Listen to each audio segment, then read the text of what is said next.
Hey, Mike Callahan, great submitted question. How do I calculate how long each job should take in my lawn and landscape company? Well, let's take a very basic example of lawn mowing and look at maybe the 3 stages of estimates we all go through. So at first, we're going up to this lawn and we're looking at it and we think, well, based on the weed whacking, stick edging, and blowing and the mowing, we think that everybody in our market probably charges around, say, 65 bucks a cut.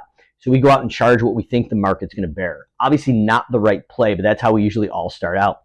Second basis point here is going to be our production rate based estimating, but it's really not based on square footage or linear foot or any of those measurements. It's more of a guesstimate. So it's based on how long you think it's going to take based on your experience.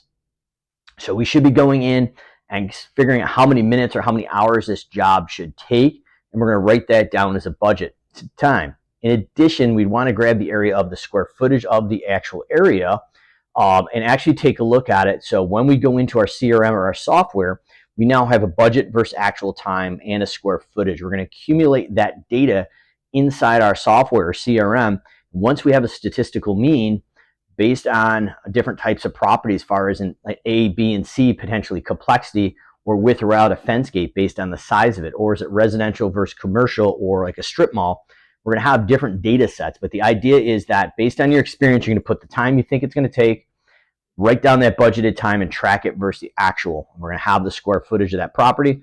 We can go now run through that data and create your own production rate based estimating. So the third part of that is creating a production rate based estimating system that's non-emotional, that can be measured either in person or hopefully in satellite.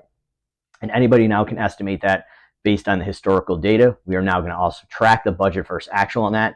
So if any of the data is off, we can raise the price on just the losers that are not hitting your revenue goal, and we can leave the rest if they're making more money than we anticipated. Great question. So go out and get your budget versus actual with your square foot production and figure out what your production rate is.